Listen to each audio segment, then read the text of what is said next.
Coach, toutes nos félicitations. Vous avez fait l'essentiel, 1 but à 0 devant les éperviers du Togo.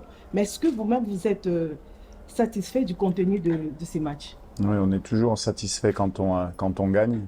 Euh, on est lancé dans un mini-championnat.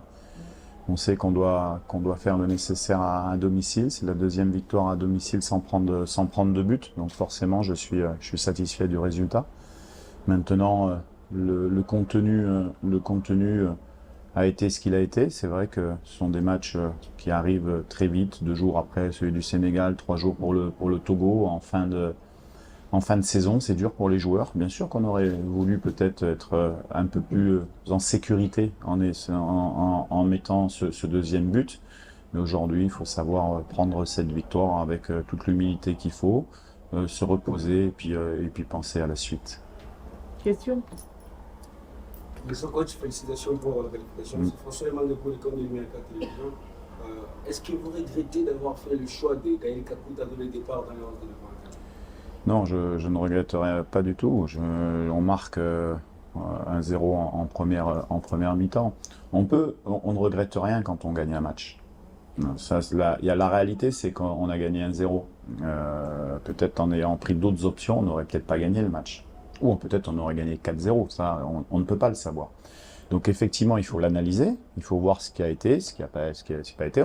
C'est vrai qu'on a été... la physionomie du match aussi fait que on marque vite. Donc à un moment donné,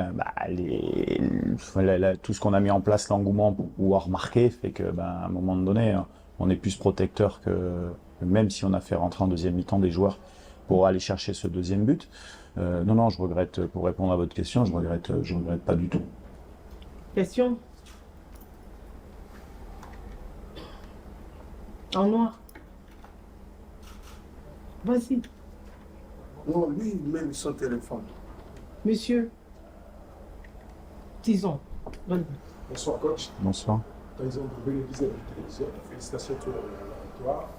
Coach, devant le Sénégal et avec le match de cet après-midi, vous êtes resté à l'essentiel parce que vous voulez à tout prix, à défaut d'une victoire, arracher ce match nul en déplacement. Vous l'avez fait aujourd'hui également.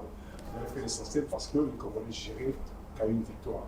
Mais est-ce que dans la forme du match, vous êtes satisfait de la forme des Congolais après leur championnat? C'est un peu le même type de réponse que je vais faire. C'est un peu la même question.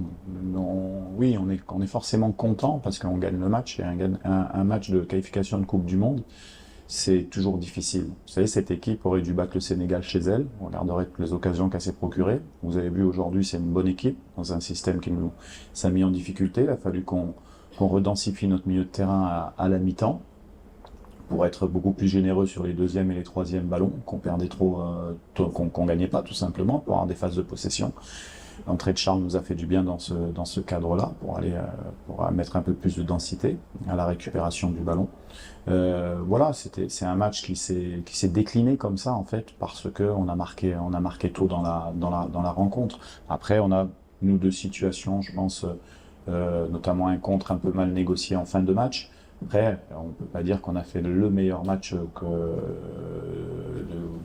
des 10 derniers matchs du Congo, mais à un moment donné, vous savez, les joueurs, on peut que les remercier parce que il y en a certains qui ont cassé les vacances, qui viennent. Donc on travaille aussi avec des disparates physiques. C'est pour ça que certains sont restés sur le banc ou sont rentrés qu'en seconde mi-temps. Vous avez des joueurs qui ont arrêté depuis 4 semaines, 5 semaines. Il y en a d'autres, leurs clubs n'ont pas voulu qu'ils rejoignent l'équipe au Maroc, mais simplement le 2 juin. Bon, il y a différentes choses qui font qu'on s'adapte. Mais il faut savoir gagner chez soi en qualification de Coupe du Monde quand on est un petit peu moins bien physiquement. Voilà. Le Sénégal n'a pas réussi à le faire sur le match qu'ils ont eu à domicile contre nous. Nous, sur le match à domicile, on a réussi à le faire. Donc il faut maintenant, comme je l'ai dit, se reposer. Et puis il y a des joueurs qui ont fait leur première titularisation, première sélection également dans ce stage. Donc voilà, on avance tranquillement, on avance. On a même eu la possibilité de voir un jeune aussi avec nous. Donc voilà, on avance et c'est toujours bien d'avancer dans l'aspect positif des résultats. Ça donne une dynamique au groupe. Prochaines dates seront en septembre. Je sais pas contre qui on va jouer, dans quel cadre on va jouer, puisque normalement c'était des dates qui étaient réservées pour la qualification de la CAN au Maroc. Il n'y a pas eu de tirage, donc on ne sait pas. On attend, mais on avance. Mais ce qu'il faut retenir, c'est que moi, je suis assez fier d'être sélectionneur de cette équipe, parce que quand on est bien, on est généreux. Quand on n'est pas bien, on est généreux. Vous avez des joueurs qui ont commencé, qui sont sur le banc, qui encouragent. Il y a vraiment une unité, une solidarité, et ça, c'est ce qu'on veut transmettre, parce que finalement, ça doit être l'union aussi avec tous, avec les fans. Et voilà, on n'est pas facile à jouer, tout le monde le sait, parce qu'on a cette unité qui nous protège quelquefois, comme elle nous a protégés sur ce match. Question? Régine Kieko, RTNC. Coach, comment avez-vous trouvé votre adversaire ce soir? Et nous, on a vu que c'était une équipe très, très entreprenante, surtout en première période. Oui, non, mais on connaissait bien sûr cette équipe, leur système à 3, enfin à 5 derrière, et surtout une grosse qualité technique au milieu, avec Karim de Lomel qui était vraiment un bon joueur. Et puis une attaque qui est performante, hein. Vous avez l'attaque, le meilleur buteur du championnat belge, et puis vous avez le joueur d'Offenheim. Ce sont vraiment des attaquants de bonne qualité.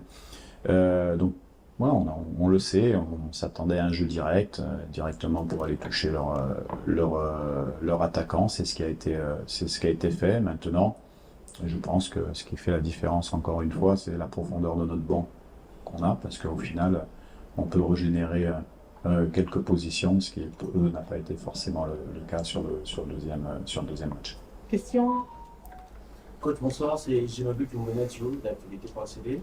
Coach, sur ce stage, j'aimerais un peu que nous fassions un bilan sur un aspect. C'est que votre équipe, sur les 2 matchs, a peiné au niveau du travail physique et athlétique dans le milieu de terrain. Si on peut regarder le match aujourd'hui, le Togo faisait un travail physique et il y avait des joueurs qui récupéraient plus de ballons, et au milieu de terrain, il me semblait être un peu déboussolé. Et coach, si je peux connaître un peu quel est réellement, comment vous jugez les niveaux physiques de vos milieux de terrain sur ce stage? Donc c'est un peu ce que j'ai dit. Vous avez des joueurs qui allez, on va prendre la disparate. Vous avez des joueurs comme Edo Kayembe qui ont arrêté le 4 mai. Et puis vous avez des joueurs comme Piquel qui, eux, ont joué jusqu'au 2 juin. Donc à s'adapter, on sait très bien qu'à un moment donné, on va avoir plusieurs soucis. C'est ce qui a été fait au niveau physique. Mais je dirais que c'est pas forcément sur l'aspect athlétique aujourd'hui. C'est simplement le rapport de force qu'on nous a imposé. Techniquement, ils ont été bons. Hein, à l'intérieur du jeu, ils ont été performants. Voilà. Sans non plus être vraiment, vraiment dangereux, parce que ce soit notre charnière ou que ce soit nos milieux de terrain protecteurs de l'axe, on fait quand même leur job, et également le gardien de but qui nous a sorti une situation de frappe sur le côté. Bon, je pense que on a su marquer, eux, ils n'ont pas su marquer. Alors, donc non, je pense que physiquement, comme on dit, on peut juger l'aspect physique des joueurs quand ils sont en pleine bourre dans leur championnat. Aujourd'hui, vous avez des joueurs qui ont arrêté le 3 mai, vous en avez d'autres comme Théo qui ont arrêté le 22 et son club n'a pas voulu le libérer avant le 2 juin. C'est des règlements FIFA, donc il est obligé de s'arrêter, on lui fait un programme. Donc il y a différents aspects. C'est pour ça que j'avais dit aux garçons que c'est important à gagner, quelle que soit la manière, ce résultat-là sur les dates de juin. Et voilà, on voit que quand on est un peu moins bien dans le jeu, on est solide. Et on a les armes, hein. Je veux dire, on a les armes, hein, avec notre vitesse devant, qui peut faire la différence, qui a fait la différence sur le but. Voilà. Avant-dernière question. Merci, c'est toujours Fiston moi qui vit pour le contact des conseillers. Coach, tout à l'heure, je reviens à la même question que mon confrère. S'il faut juger ces 2 matchs, le sélectionneur est satisfait par rapport au déroulement de ces 2 matchs, par rapport à ces... Est-ce que vous pensez qu'un sélectionneur qui fait match nul au Sénégal et qui gagne à domicile n'est pas satisfait? Bien sûr, je suis satisfait. Vous savez, dans le sport de haut niveau, c'est le résultat qui prime. Et puis si jamais on peut en plus faire le résultat, et puis en plus être être spectaculaire et on aurait bien aimé parce que nos fans étaient là, ils nous ont poussés et c'est ça, ils ont été très importants sur le match et ça, c'est ça, voilà, partager ces moments-là. Dans le vestiaire, ça a été dit, les joueurs, tu peux être bon, tu peux pas être bon, ça peut arriver, mais en tout cas, pour le maillot, tu dois être un soldat et tu dois tout donner. Et aujourd'hui, c'est ce qu'ils ont fait et aujourd'hui, c'est l'état d'esprit de cette équipe à l'image du pays. Dernière question. Bonsoir coach, Bonsoir. je suis David Lema pour X Football. Alors que vous restez avec une fenêtre de changement possible de faire 3 remplacements, et de l'autre côté, on a vu 6 joueurs qui sont entraînés. C'était une manière de mettre à la pression aux joueurs qui étaient sur le terrain, ou soit vous comptiez sur ces joueurs. D'accord, donc vous posez la question, si j'ai bien compris, il restait un, j'en ai fait 4. C'est ça, il restait un changement, c'est ça? Et alors que tout le monde s'échauffait. Ok, j'ai compris. Non, en fait, bon, on a fait un changement tôt, on a fait un changement à la mi-temps qui ne compte pas dans une rotation, hein, qui compte au niveau du nombre. Donc il nous restait 3 rotations avec 4 joueurs à rentrer en seconde mi-temps. On avait gardé une possibilité d'un changement, voilà, au cas où on soit blessé, au cas où ils allongent, qu'on ait besoin d'un 3e B, peut-être d'un autre grand pour pouvoir. Voilà, on se laisse une cartouche parce qu'au final, on sentait quand même que sur la fin de match, ils ont poussé, mais on sentait que physiquement, ils étaient en difficulté, voire ils ont moins bien fini en tout cas le match que nous. Et je le disais, pourquoi? Parce que sur le banc, je pense on est plus performant dans la globalité de l'effectif. Merci.